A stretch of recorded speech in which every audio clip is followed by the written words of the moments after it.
वो कहते हैं ना, अंधा सिपाही कानी घोड़ी, विधि ने खूब मिलाई जोड़ी। कनाडा को अब समझ में आ रहा है कि प्रदर्शन क्या होते हैं। कनाडा के पीएम अभी भी क्या छिपे हुए हैं, क्या कुछ चल रहा है कनाडा में। तो वहीं भारत का तेजस घुसा सिंगापुर में, जानेंगे क्या है मामला। इसके अलावा बहुत कुछ, आइए जानते हैं इन खबरों को विस्तार से। कनाडा बौखला गया है अमेरिका के ऊपर। अमेरिका के ऊपर खास तौर पे राष्ट्रपति ट्रंप और उनके समर्थक और कुछ और गुटों के ऊपर क्यों गुस्साया है, तो आपको बता दें। सबसे पहले तो याद कीजिए, कनाडा की तरफ से जब भारत में किसानों का प्रदर्शन हो रहा था तो बड़ी अच्छी अच्छी लाइनें बोली जा रही थी। ये बोली जा रही थी कि शांतिपूर्ण प्रदर्शन करने का हक है और भारत को इस प्रदर्शन में किसी तरह का कोई रुकावट नहीं देना चाहिए। यहाँ तक कि कनाडा के कई सांसद भी इस बात को कह रहे थे, जैसे कि कनाडा के न्यू डेमोक्रेटिक पार्टी के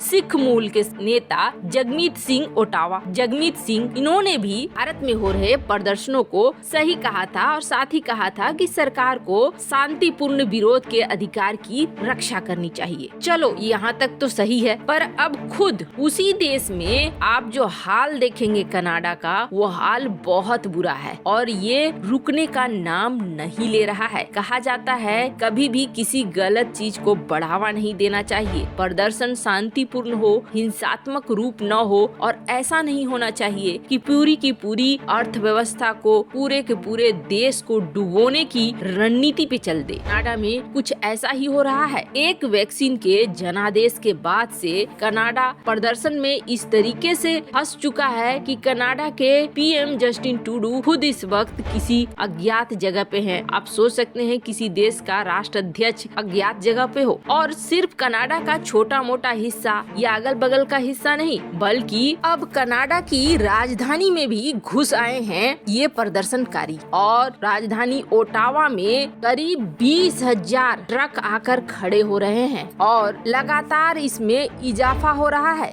हजारों प्रदर्शनकारी सड़कों पर उतर आए हैं, लोग प्रदर्शन किए जा रहे हैं और इन परिस्थितियों को देखते हुए कनाडा के जो ओटावा के मेयर हैं, उन्होंने आपातकाल यहाँ पर लगा दिया है। और अब कनाडा आरोप लगा रहा है कि अमेरिका के कई नेता और अमेरिका के कई गुट इस प्रदर्शन को हवा दे रहे हैं। कहा जा रहा है कि अमेरिका के पूर्व राष्ट्रपति डोनाल्ड ट्रंप समेत अमेरिका के कई रिपब्लिकन पार्टी के कई नेताओं का समर्थन इन ट्रक प्रदर्शनकारियों को मिला हुआ है। अब अमेरिका के पूर्व राष्ट्रपति बराक ओबामा के कार्यकाल में कनाडा के राजदूत थे ब्रूस हेमन, इन्होंने ट्वीट किया। इन्होंने कहा कि अमेरिका में किसी भी समूह को किसी भी परिस्थिति में कनाडा में जो ये बाधा उत्पन्न हो रहा है, इसके लिए धन मुहैया नहीं करानी चाहिए, इस मामले में नहीं घुसना चाहिए। अब जरा सोचिए, जब अपने पर बीती तब कनाडा ये कह रहा है ये उनका आंतरिक मामला है और इस मामले में किसी को नहीं घुसना चाहिए, और जब अपनी बारी आती है तो किसी भी देश में घुसने से ये परहेज नहीं करते हैं। खैर, जहाँ एक तरफ ये सब कुछ हो रहा है तो वहीं दूसरी तरफ भारत एक अलग ही धमाल मचा रहा है और भारत उसी रणनीति पर चल रहा है जिस रणनीति पे चलकर अमेरिका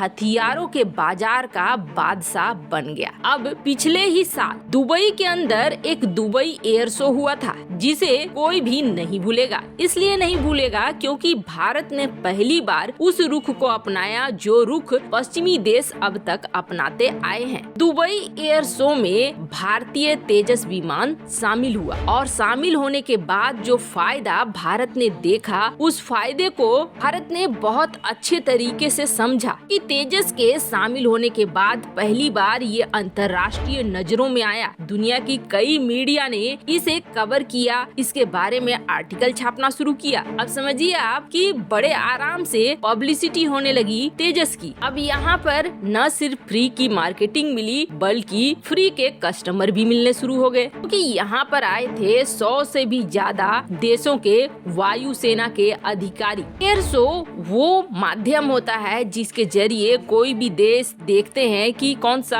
हथियार खरीदा जा सकता है, कौन सा उनकी जरूरतों को पूरा कर सकता है। अब किसी देश को ड्रोन चाहिए, किसी देश को स्पेशल रडार चाहिए, किसी देश को कुछ खास चाहिए, तो लगभग बहुत सारे देश आते हैं। तो आप समझिए फ्री का कस्टमर भी बड़े आराम से यहाँ मिल जाता है। आपकी चीज चीज सही होनी चाहिए। और यही वजह है कि इन एयर शो में दुनिया भर में जो बड़े बड़े निर्माता हैं वो आते हैं अपनी सबसे एडवांस चीजों को लेकर, खास चीजों को लेकर, ताकि आराम से इनकी मार्केटिंग भी हो जाए और अगर ग्राहक मिलने का हो तो वो भी हो जाए। अब इतनी बड़ी संख्या में कस्टमर हैं, वायुसेना के अधिकारी हैं और वहाँ ये विमान अपनी कर्तव्य, अपनी क्षमता दिखलाते हैं। अब जो भी देश इन कर्तव्यों को देखते हैं, इन हथियारों को देखते हैं, उन्हें अगर कुछ पसंद आता है तो वो इसके लिए इंक्वायरी शुरू कर देते हैं। अब इसी सिद्धांत पर चलते हुए भारत ने तेजस फाइटर जेट को अलग अलग एयर शो में भेजना शुरू कर दिया है। भारत ने अब एक और बड़ा कदम उठाया है और ये कदम बेहद खास है। इसलिए खास है क्योंकि इससे जुड़ी एक बड़ी बात भी है। भारत अपने तेजस को भेज रहा है सिंगापुर के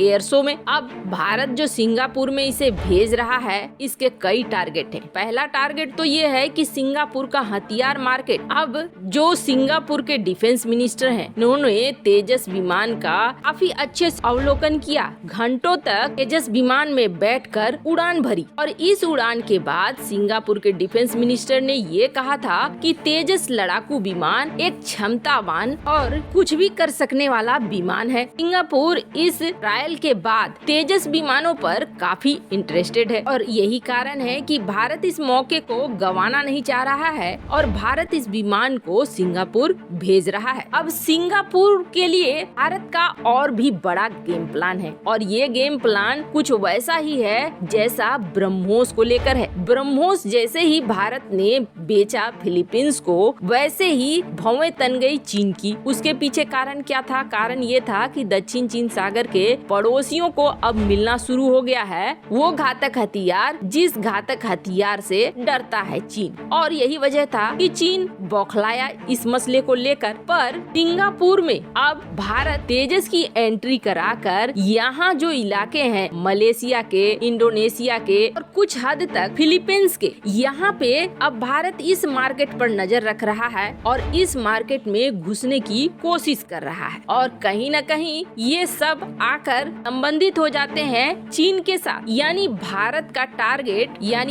का टारगेट अभी भी यहाँ पे चीन है। इसलिए सिंगापुर में भारत का तेजस का आना चीन के लिए घंटी जरूर बजा रहा है। खैर, इसी तरीके से भारत अपने हथियारों, अपने फाइटर जेट को दुनिया के मार्केट में एंट्री दिलाएगा। ऐसे आपको क्या लगता है? क्या भारत ने सिंगापुर एयर शो में तेजस को भेजकर सही किया या नहीं? कमेंट कर अपनी राय जरूर बताएं। जल्द मिलते हैं अगले वीडियो में नई खबर के साथ।